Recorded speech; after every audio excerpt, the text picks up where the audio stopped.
habeenkii xalay waxaa magaalada Burco ee xarunta gobolka Togdheer ka qabsoontay munaasabad ilyartu isqabatay oo taageero mug leh lagu muujinayay musharax xildhibaan Cabdilaahi Yuusuf Axmed oo sharaxan golaha wakiilada gobolka Togdheer oo astaantiisu tahay diin iyo Suldaan Jaamac Nuux oo u tartamaya golaha deegaanka degmada Burco astaantiisuna tahay 313 munaasabadan oo ka dhacday hudheelka Isha Burco ayaa waxa ka soo qayb galay gudoomiyaha iyo hogaamiyaha xisbiga wadani uqaal odayaal haween dhalinyaro iyo taageerayaasha labadan musharax uqaasha odayaasha iyo waxgaradka beesha soo xushay labadan musharax ayaa sheegay inay isku raaceen labadan musharax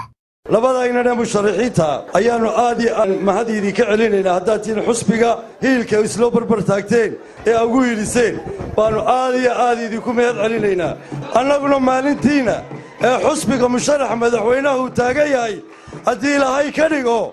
hiil aan madmadow lahayn oo cad baan isla garab taagi doonaa hore ayay noogu saahan tageen hogaamiyaha xusbiga Cali Xaaji Xasan iyo Muniir waanu baalmarnay waxaanu leenahay horaanu tii jid qalqalo u marnay martamo marmayno hiilkii aan naga weedan maanta naga helaysan waxaan ku talagalaynaa insha Allah tacaala hadii ilaahay ka dhigo in gaarsiiyo maalinta isu taagmay doorashada madaxweynaha inaan si mugle iyo miisaan la isku barbar taagno hadii Allah ka dhigo eenamadii xilka u doornay deeyaan ogsidaan caawa si barbar taagino inaan ilaahay inta codka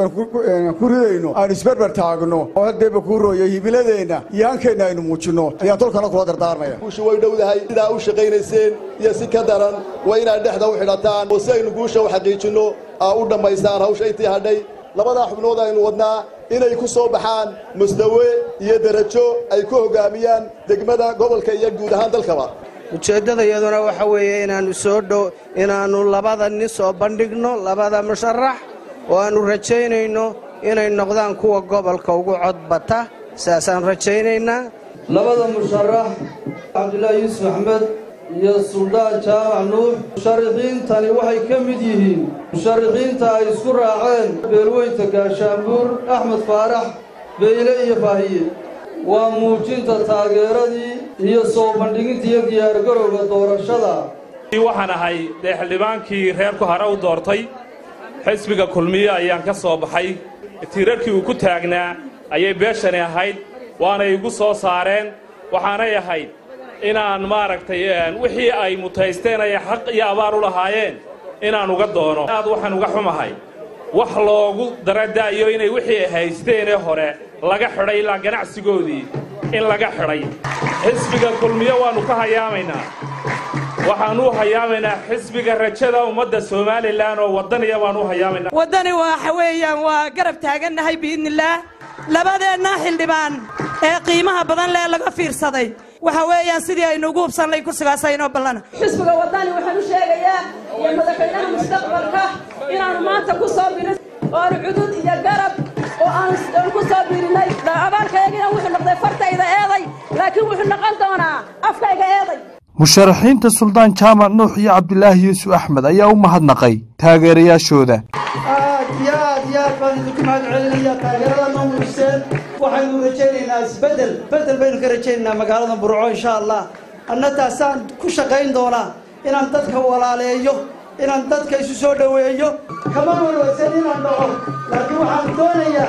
إن سومالي لان يوم برعوا أن على جو جميع دنيا إن شاء الله أنا وحن تاجنا ميدان تجوا ولا لين تقبل كتبدل وحن كجبهايا وأن ذكرت سنة inaan soo saartaan inaan noo codeysaan sida noo taageerteen isu kaayay barbar taagteen ee halkaan noo soo gaarsiiseen aad iyo aad baan idinka mahadnaqaya aad ku metelin doonaa qaranka xaquuq badan baa ku leeyihiin idin taadino oo madal kasta iyo goob kasta kaga hadalo xaquuqda qaranka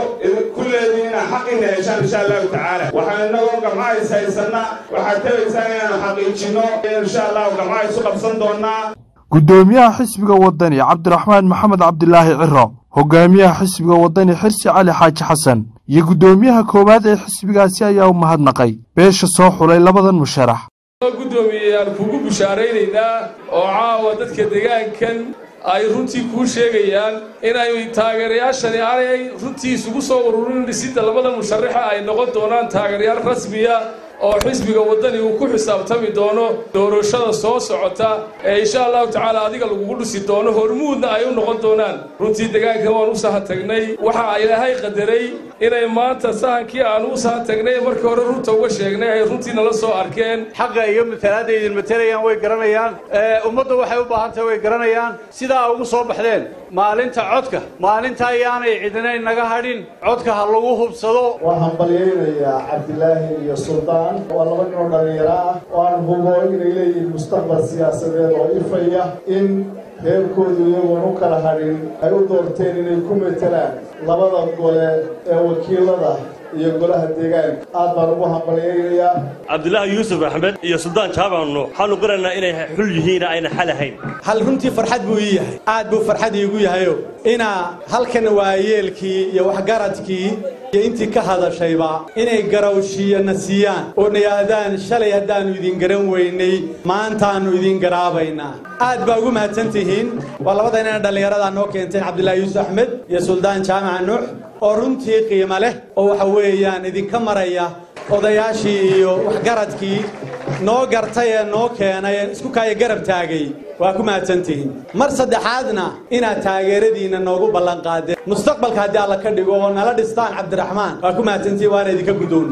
Cabdiraxmaanna kursiga wuu gaari doonaa xisbiga wadaniga himiladiisa wuu gaari doonaa qaranka Soomaaliland insha Allah tacaala wuuna mahadin doonaa ma noqon doono qaaridin ilaa ma noqon doono waxaan aad iyo aad ugu faraxsanahay waayeelkii iyo odayaashii inay halka ka cadeeyeen inay si mug leh uga soo hayaameen xisbiga ay dhiseen ee kulmiye waxaan u mahadnaqayaa waayeelka go'aan ka qaatay waan aad iyo aad ugu mahadnaqayaa Soomaaliland waxaan isku waafaqsanahay inay u baahan tahay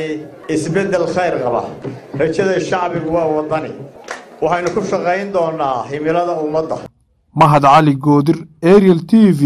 Burco